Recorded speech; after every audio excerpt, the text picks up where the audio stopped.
democratic politics. This is, I mean, forgive me for a moment, but this is about the very nature of the frequency of consciousness we're living on. When I was getting on an aeroplane to F right off to Canada to be in a film, leaving a broken country in my wake, like travelling through the airport, you realise what a synthetic environment it is, and there's a, like, you know, sort of, it's designed to be robotic and anodyne and sanitized, and there's adverts for products you don't know what they are. There's a thing called Accenture, empower your dynamic, dynamize your power, Accenture, and it's sort of thought like, well, this is the experience of being human is utterly removed, and you feel somewhat that here in Vancouver, like it's this synthetically beautiful place. It sort of has skyscrapers and towers and neat streets and well-trimmed pubic gardens, but there's sort of an odd sort of sense of plasticity, like there's you're going to find some dungeon somewhere with 1,000 fritzels all trussed up, you know, like like whether it's electoral politics or airports or whole cities, humanity is being stripped away. There's no sort of real way of interfacing, of integrating, that it's like it's becoming this peculiar package to be a human in the modern world. Sorry, I wasn't listening. I was drinking some water. Well, at least drink it with a bit of gusto. Swig it down from a fucking flagon. I know, I wish I had a flagon. No, I agree with you. I think I did notice that the politicians, when they go, I've resigned, you go, I should have used that personality 2 days ago when you sounded like an automaton. That was a nice personality. Yeah. Hello, and yes, we will. And under no circumstances will we. And then afterwards, oh, bloody hell, that's old bollocks. But what about that bit when they're on the telly and then someone asks them a question in the sort of debates, and they've been media trained to say the person's name back to them and then remember their name and say it a few times and maybe say it at the end, and it's just like so fake, because you wouldn't go, that's a really good question, David. And just to answer David, and you just think they're like, it becomes plasticky and not human. You go, and something in you just goes, oh, I don't like this person, don't trust them. All their media training's wrong, I think. I did like your interview. Good point, Matt. Forces Miliband to actually talk like a normal person at points, although he did veer into putting on a Cockney accent, some people said, didn't they? But then he's from North London. It's like you know, when an air hostess says goodbye to you when you get off a plane. It's that kind of sort of they don't weird mean it. Greeting, yeah. That's just the last bit. Don't mean it's only goodbye. No, but they're not like they're saying I love you. Here's my address. When you get on, hold my earring in the palm of your hand as a keepsake. Yeah, but we're normal people who don't end up shagging after air hostesses. Yeah, exactly. They don't mean it to us. I'll see you in the jacuzzi, girls. Bring your uniform. You know the score. Because I don't want to. Don't you dare turn up in some velour tracksuit where you're unidentifiable as the woman I've been fantasizing about for the last 6 hours. That'd be bloody awful. Yeah, well, like that's what I feel. Is that a need for reality? I sort of sense, like, you know, in every area, like now, some people say that, Russ isn't the best feminist that's ever lived. Those people are fools and floozies. Because what I would say is that, you know, we live in a time where women are stripped back and pared back and plucked and perfumed and sort of turned into sort of upright mannequins, at least the sort of the versions you see in the mainstream ones that you media. Around your house. If you don't look like that, you won't get past Juan on security. The problem, but I felt like in our not so ancient mind, but, you know, just not so modern and acculturated minds, women would have been, like men too, I suppose, more musky, hairy, simian creatures. There's this bit of writing by Ted Hughes where he talks about wild boars and like the sort of the ravenous carnality of the wild boar, and how in pagan societies it was seen as an emblem of femininity, with their fleshy jowls and mouths hanging open, sort of sometimes devouring their wild piglets. boars were seen as women, like an emblem, like say how the cow in India is sacred because of its divine mother aspect, you know, gives nurture, gives milk and all that, and like, you know, a lion and a unicorn somehow seems to represent something about Britain, all slapped up on a podium. Well, the wild boar, never lose there, wild boar, used to, like, apparently in pagan myth, there were these creatures, you know, we hunted them out of existence, but they were sort of quite powerful, grunting little savages. And there's don't you think, you know, there's an aspect of femininity that I don't think is culturally represented, that is quite carnivorous and powerful, you know, that sort of women sort of aren't allowed to be. I used to know this girl was a hippie and she didn't shave her legs, and that alone... He's getting there. Yeah. was, well, it seemed quite It's quite. Their legs are as hairy as men's. Some of them, most of them. It's just like you don't end up seeing women's leg hair, do you? Yeah. So, I don't know what it's. I'd like to talk to some sort of feminist theorist to sort of explain why women are forced to or encouraged to subjugate their own animalism, their own femininity, to turn themselves. What, by men, do you mean, yeah. or just by society?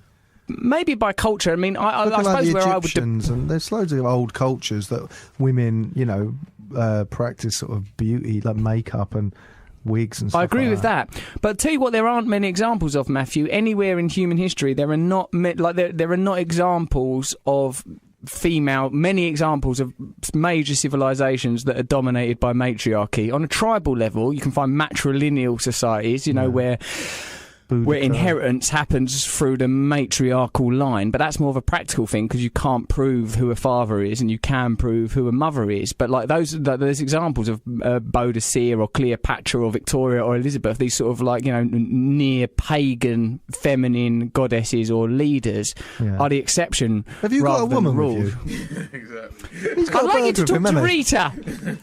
He's trying to get laid. Russell's changed now. He's so enlightened, and that's why. Do I sound like I'm trying to impress a bird? You do, and because I heard you go, put those headphones on or you won't hear anything I say at the beginning. So who's with you? It's not Nicolas Cage. I'm getting married, guys! You are after this speech. This time, it's Rita Ora! Or one. Is there a woman with you? There's not. Look, how dare you talk to me? Me, old Russ, one of the finest dabblers the world's in electoral... newest feminist. Introducing the world. But Matt, is there not an oppressive regime on women, just like this one here with big boobs I'm trying to have sex with? This poor cow. I mean cow, not holy cow. India. I mean, was it Gandhi who said? What's going on over there? Look, maybe, baby, I'm trying to evolve, and there could be more reasons for that than Captain Dickaboo and his couple of chumps that back him up morning, noon and night. Maybe old Russ has got sick of towing the line for the patriarchal order just because of old Reverend Bobbins and the couple of chumps, his gang, his grizzly gang, his sperm sack hunchback hoods. Here we go. Look, I'm trying to evolve over here. That's all I'm saying, Matt. That's all I've ever been saying. What are you doing? What's What do you Nicolas Cage saying these days? What's he up to? Get on all right with Nicolas Cage. He gave me a lovely thing. He gave me this amulet. It's a Ganesh amulet. I'm holding it in my hands now. It's the size of, say, the tip of a man's finger. It's a sort of, I think it's amethyst or something. It's some sort of purple stone, and there's a ruby in it. And Nick Cage gave me it as a gift. And I'm getting on quite well with Nick Cage. Yeah, I sit next to him in movie making.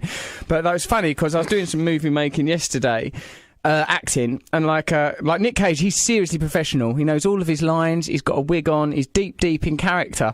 And like me, obviously, I'm in the caravan just before I go on, like desperately trying to cram some lines in my head, knowing that Larry Charles. Trailer. Yeah, no, like that Larry Charles, because he directs Curb Your Enthusiasm and things like that, he's obviously well up for the improvisation. So I just try and remember the cue lines, so that I don't mess up Nick Cage's cues, because he learns all his lines. But sometimes I can't even remember those bits. And we're doing a film we're doing a scene in a bar yesterday in Vancouver. And Nick Cage, he's well in character. He's playing this guy that went over called Gary Faulkner, who went over to Pakistan to try and capture Osama bin Laden. Yeah. And he's doing him kind of like this. It's a real, oh God, man. He's sort of really sort of into it. It's sort of comic and intense, but and he cries a lot. It's an amazing performance. But during the scene, there's a couple of times where I sort of forget my bits, and he's really going for it, and I'm just sort of and there's always a split second where I think, oh no, shit, I can't remember what I'm supposed to be saying here. And look at Nick Cage, he's acting his heart out, so I have to go line like that across the set. And Gareth, who's here with us, who I do the trues with and stuff, he goes, it's really bad because while I go line, and the script supervisor goes, look, Gary, the world is more complex than you could ever imagine, or whatever, my line is, or whatever. And Nick Cage has to sort of maintain his intense, sort of sobbing acting face during this piece of activity that's nothing to do with the pretend world that we're supposed to be complicitly inhabiting. Learn your bloody lines. I can't be bothered. It's too hard. It's too hard to remember them all. I don't think. How many times can you shout "line" before you can see people start thinking, hang on, this He's a bloke hasn't pissed. learned his lines. I say 3 times in a scene, then it starts to like we could just literally get anyone off the street to do this. That'd be as good as what this guy's offering, and they probably wouldn't be so demanding about having fruit in the caravan. Outside my window, where I'm staying at this hotel in Vancouver, there's like an inaccessible garden. I'm on the 2nd floor, and there's a massive, like, what it is you know how there's like an awning over. It's a very grand Gothic-looking hotel. You know, like the roof's all like sort of green turrets. You know, when sort of copper's gone green. I like that, yeah.